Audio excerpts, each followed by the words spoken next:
Hello and welcome to the T-Splines webinar about converting meshes with T-Splines for Rhino.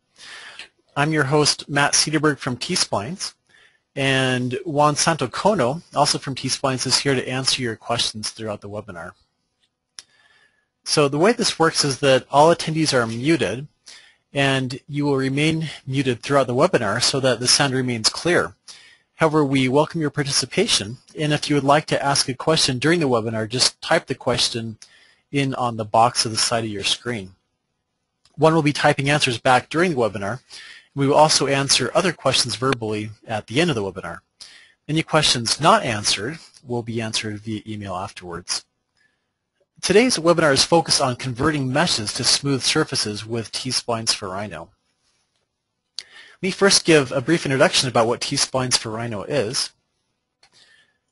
T-Splines is an integrated plugin into Rhino 3D used for creating smooth organic designs, editing them quickly, and then exporting them for manufacturing without needing to remodel them.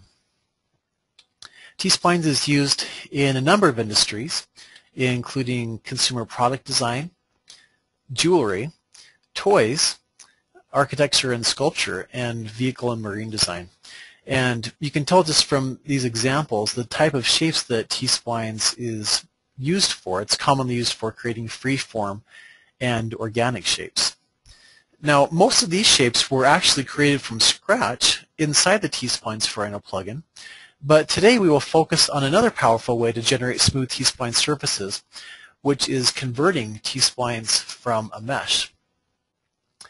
T-Splines provides a push-button translation to convert faceted meshes to smooth T-Spline surfaces. Here's just a couple examples of meshes converted to T-Splines from the Finnish designer Tommi Laiho.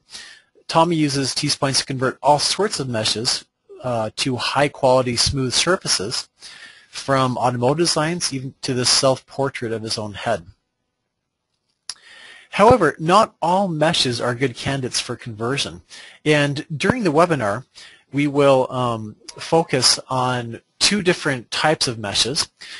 The first type of mesh that we'll talk about is OBJ meshes, and OBJ meshes are they usually come from digital content creation modeling software, so for example Modo, Silo, Blender, ZBrush, Cinema 4D, 3D Max. And this is one of the most common file formats used to push data and share data between those applications. So we will talk about two different types of OBJ meshes: quad-based OBJ meshes, which, as you can tell, mainly has four-sided faces. That's what we mean by a quad. And then triangulated OBJ meshes, which are comprised of triangles. The second type of mesh that we'll talk about today in the webinar are STL meshes.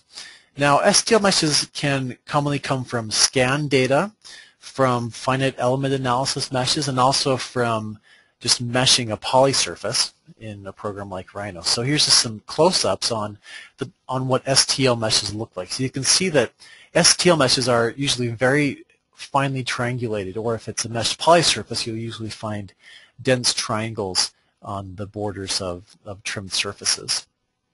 So these are the three types of meshes that we'll be talking about today: quad-based OBJ meshes, triangulated OBJ meshes, and then STL meshes. And as we will discuss throughout the webinar, only one of these types is very well suited for conversion to the T-Splines, and that is the quad-based OBJ mesh. So if you are looking to convert a mesh to T-Splines, you want to make sure it's a quad-based mesh. Now, triangulated OBJ meshes are not as good, but they can still be modified for conversion to T-Splines, while STL meshes cannot be converted to T-Splines. You'd run out of memory, and we will again talk about each of these more in detail now. So let's talk about the quad-based OBJ meshes. So this is the type of mesh where we can promise a push-button conversion to T-Splines. This is the ideal mesh for conversion, and again, these quad-based meshes are comprised mainly of four-sided polygons. Just some more info about what kinds of quad-based meshes are good, it's okay to have some triangles and end-sided faces in your surface. So an end-sided face is a face that has 5 or 6 or 7 sides. And you should also keep the mesh to under 10,000 to 100,000 faces, depending on the power of your computer and also how many triangles are in the mesh. So at this point, let's actually switch over to the T-Splines for Rhino plugin and show how this happens. So here's a copy of Rhino I have open. I have my T-Splines toolbar here on the side. And the model that we'll be using for most of our conversions today is this Audi R8 model that we bought off of Dosh Design. So this is a quad-based mesh, and so you can see there's a lot of meshes here. And to start out, we're just going to focus and isolate this the wheel of the model. So here we have the wheel, and I'm going to, this is my T-Splines toolbar. I'm going to turn on my T-Splines manipulator, mainly because it gives me heads-up display so I can tell what I have selected here. So as I select all of this, I can see that I have 8 meshes selected. And to convert a mesh to a T-Spline, you just push the Convert to T-Spline button. So I'm just going to click that button. And you can see after the conversion, the mesh will actually still look just like it did before. It will still look faceted. Even though, as I select this, then it's telling me that I have 8 T-Splines meshes selected. T-Splines can actually be displayed both as a boxy mesh and as a smooth surface. Sometimes T-Splines are displayed as meshes so you can work on them a little bit faster. But to display this as a smooth surface, I'll just do the smooth toggle command. So let's click smooth toggle and select all these meshes, all the T-Splines meshes, and now it will actually display them as a smooth T-Spline surface. And as we'll be able to tell after it's done being smoothed, it actually does smooth the surface. The control points all stay in the same locations, and so now we can tell. See, this is a smooth surface now. And as I turn on my control points, and then I'm going to toggle back to the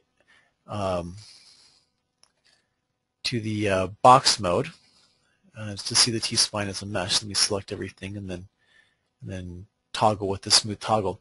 You can see the vertices stay in the same location as the T-Splines mesh and as the OBJ mesh. So that is kind of how the conversion takes place. Is it actually smooths the model? There's no data reduction. It actually just smooths it up. So let me go back to the smooth T-Spline surface. And we can see that after we have a smooth T-Spline surface, converting to a NURBS poly surface for use in Rhino or even in downstream CAD applications is easy. We just, instead of left-clicking this convert icon to go, as we used to go from the OBJ mesh to the T-Spline, we just right-click to convert to Rhino poly surface, and it will convert the single T-Spline surface into a number of rectangular Rhino surfaces that are put together in a poly surface. And this conversion is exact. You can see the smoothness of the surface does not change at all. You can see I have some meshing artifacts, but I can change that by changing my Rhino display. Let's see, increasing the number of quads in my mesh there, but the actual surface will not change as you go from the Rhino mesh to the T-Spline surface. So let's just wait as that continues to mesh. So you can see now with that better meshing quality, those artifacts are gone. So going back to our webinar, that is the push button conversion of a mesh to a T-Spline. Now there's other tricks that you can do, beyond just the push button conversion to get some optimal T-splines and NURB surfaces out of your mesh. And that's what we'll talk about now. 3 tips for a better conversion. The first is to delete some edges to turn 3-sided faces into 4-sided faces when you have those in the mesh. The benefit that gives you is a smoother surface with fewer surfaces after you convert it to NURBs. We'll also talk about how to eliminate unwanted creases by extruding border edge loops and also using symmetry to avoid duplicate work. So let's go back to the Audi model that we have. And now we're going to focus on the hood, converting the hood. So we've isolated the hood now. And so the conversion, we'll do the same way we converted it before. Just click the Convert to T-Splines button. And again, you can see it will convert the T-Splines. Now, since this is a symmetric shape, I'm going to delete half of the model, so you only have to work on half of it. So to do that, I'll turn on my manipulator, go to face mode, and just select half of the T-Splines faces in the model and just hit the delete key to delete those faces. So I'm left with half of this model, and you can see the it's definitely quad dominant, but there are some triangles in the mesh. Now, if you only have a few triangles like this, then you can actually go ahead and convert this to a smooth T-spline. So let's go ahead and click the smooth toggle button and to show how this conversion would work. So now it's just smoothing the model. And you can see I have a smooth model that really, even despite those triangle faces, it's still quite smooth. However, one of the main differences with these triangles is when you convert this to NURBs, as I'll do by right-clicking on this button, then those triangles will dramatically increase the number of NURB surfaces that are exported from the T-spline. So as I explode this polysurface, it will tell me this is 139 NURB surfaces were generated from the single T-spline surface. So let's see if we can cut down on the number of those surfaces just by doing some manipulation of these of the triangle faces in the mesh. So as we're looking at these triangles, it's useful to think why these triangles are there. In this instance, the reason why there are triangles is to go from an area with more detail right here to area with less detail here. And with meshes, the way to do that is to kind of triangulate off the detail with these what we call star points. T-splines, though, one of the reasons why T-splines got their name is because of what we call T-points, which is a better way to end detail to keep the surface more smooth. So to create T-points, I'm just going to select these edges, the triangle edges, and just hit the delete key to delete them. And let me delete a couple more of these.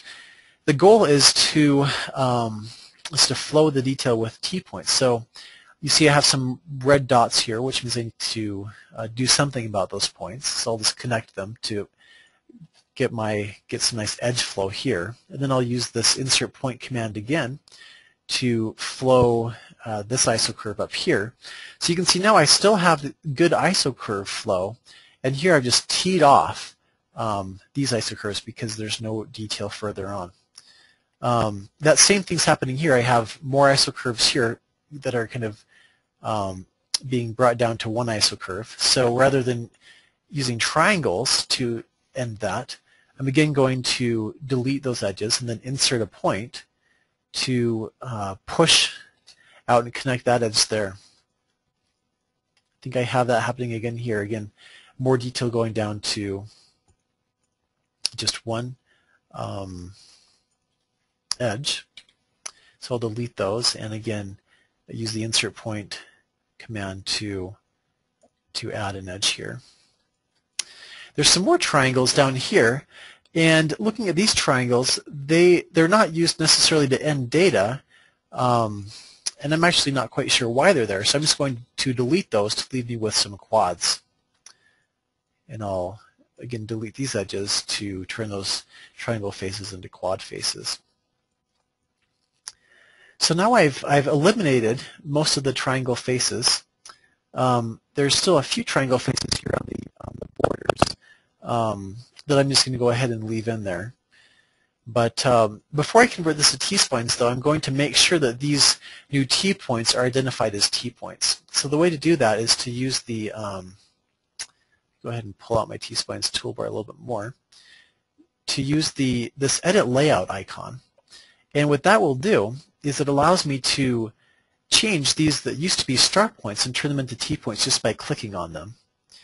And so this will give me, instead of start points, which are G1 smooth, so they're tangent continuous, it turns them into C2 smooth, curvature continuous T-points, which are just a little bit smoother than the start points. So now I'll go ahead and hit the smooth toggle to bring this back to smooth mode. And you can see that these areas are, I mean, they were decently smooth before, but now they're actually even a bit smoother. But the main benefit is now when I convert this to NURBS, then I'll have quite a bit fewer surfaces. So let's go ahead and explode this and see.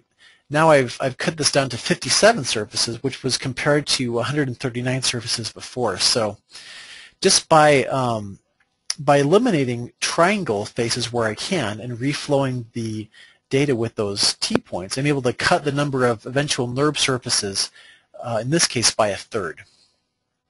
So that's the first trick, is deleting edges to turn three-sided faces into four-sided faces.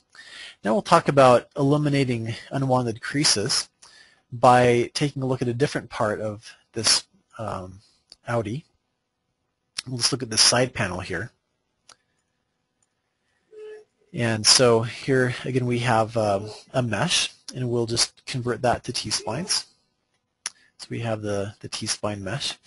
And again, right off, I'm noticing I have just a few triangle faces. So I'll take some time to do that same cleanup that I did before to analyze why these triangles are there. So again, it looks like there's more detail here going down to less detail. So I'll just select these edges and delete those. Then I have these red dots, so I know I need to do something with those. So I'll just connect them to connect that edge, and then just insert another point to make sure I have this data flowing across there. Then I have more triangles down here with it, and I'll just do exactly the same thing. I'll just delete those edges, and actually that leaves me with the surface that I need, so I can go ahead and do the edit layout again to make sure these things that used to be star points are turned into T-points.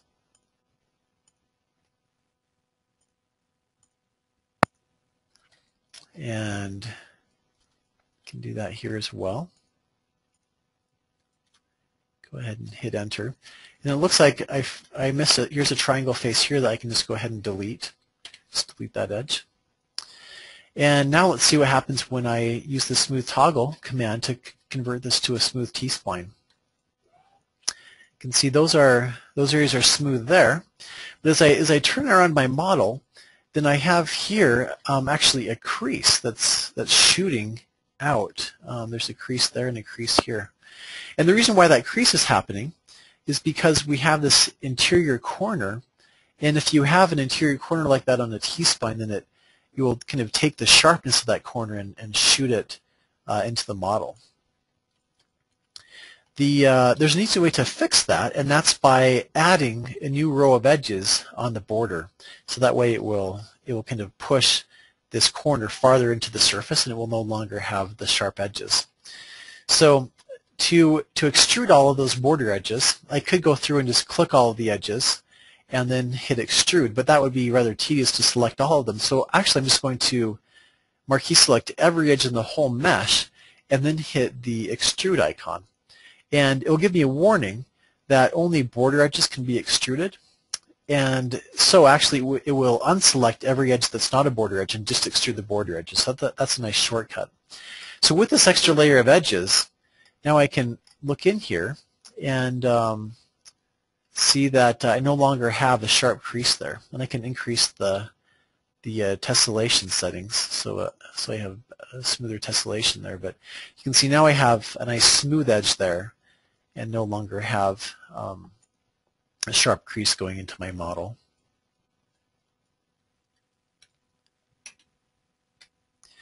So that's the second trick that we see is eliminating those unwanted creases by extruding border edge loops. And this third trick we've used before to just to use symmetry to avoid duplicate work by deleting half of the hood. So now let's go on and look at triangulated OBJ meshes. Now, if you have a triangulated mesh, then it actually will require some modification to get a successful and smooth conversion. So let's switch models here and go to a model of a Toyota truck. You can see this is not as nice of a model as our Audi because it's not quad based, it's all triangulated.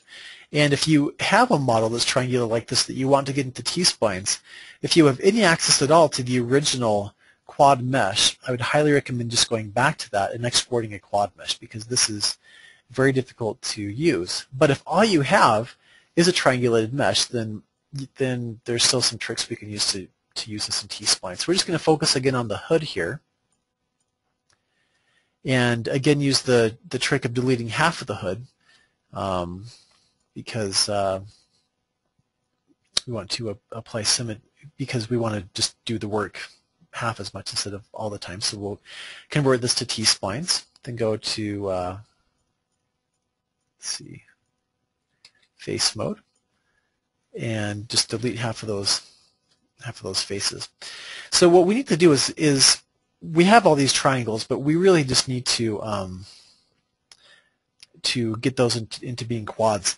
It actually is possible to convert this triangle mesh to T-Splines, and here's an example of what that would look like. You can see that really does not look very good, and that surface is not very smooth. So what we want to do is modify it so that we can have a nicely laid out surface. One way to turn triangle meshes into more of a quad-based mesh is to use the Rhino command called quadrangulate mesh, which I'm typing up here. And that can be useful, but will be converted to a mesh. But I'm not going to use that here because one downside is that I don't have as much control about which faces are combined into a quad face. You can see I'm kind of losing my edge flow here. So I'm going to undo that and go back to the T-Spline. And I'm just actually going to use my mouse just to click on all of these edges and delete them. So this will be a test of how fast I can click. And you can see this is really quite tedious, and so if you ever have a choice, it's definitely much better just to have a quad mesh. However, just selecting and deleting all these edges can be faster than modeling this from scratch. So got these all selected. Come and delete these edges. Let's see. And unfortunately, I don't know a faster way of doing this besides just clicking on every individual edge.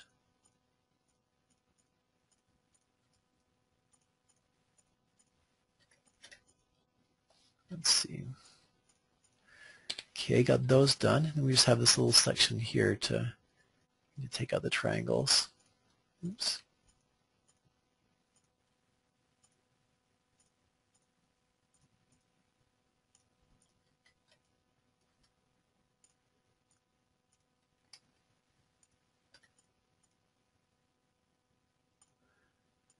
Okay, so now we've got all those missed one right there. Got those triangles out, and then also you can see, since this comes from a mesh, again the way that they end detail in a mesh is by making a star point, by putting all the edges together. And in T-Splines we have the option of having just teeing those off, and that will give us a smoother surface there where those tee off. So I'm just going to delete a few more of these edges so that we can add T points there. So again, to make sure we have those T points there, we'll use the Edit Layout button to see these used to be star points. So Let's click on these to turn them into T-points. And again, do that up here. And now we'll hit the smooth toggle button to see what this looks like in smooth mode. So you can see that's a much smoother model than this one right here that was just the triangulated. You can see right here we do have a crease shooting out, and on closer inspection you can see that this is actually an interior corner. It doesn't look like one because of the way the edges are aligned, but that is a corner. So we already learned the way to eliminate those creases from interior corners is by just selecting all the edges and hitting the extrude icon, so that we'll extrude all those edges once and isolate that corner. And so now that crease is gone, and we have this nice smooth hood. Now, since we deleted half the model, we can go ahead and apply T-Spline symmetry to get back the other half, and that way we've saved ourselves the work of working on both sides. So we'll just want to make sure that X symmetry is on, and hit Enter. And now we have a symmetric model. And the face count is low enough on this that we can still go ahead and modify this as a T-spline, and the surface will respond in a decent way.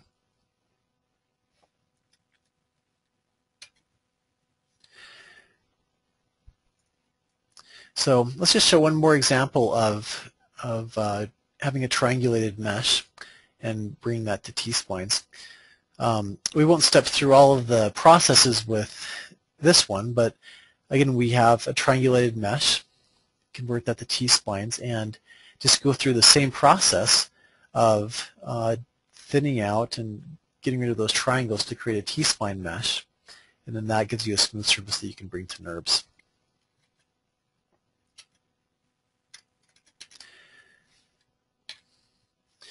So the final type of meshes that we'll talk about today are STL meshes. And whereas with OBJ meshes, we realize that we can convert quad-based meshes basically as a push-button conversion, and we can convert triangulated meshes after modifying them. STL meshes are unfortunately not suitable for conversion to T-splines. The reason why is as we recall, T-splines don't do any data reduction. They just smooth the surface. And when you have STL meshes, they usually have very high number of faces, and we just run out of memory if we try to smooth that all. So STL meshes need to be completely, those models need to be completely remodeled. However, one benefit is that you can use the mesh as a 3D reference. So here's an example of a case study on our website done by a designer named David Yurda, where he took a scanned mesh and used that as a 3D reference, and on top of it he created his T-Splines model to create this manufactured car mirror. So that's, again, those are the three types of meshes and how they can be converted or not converted to T-Splines. And hope that you found this webinar useful. And now if there's any other questions, we can go ahead and address those now.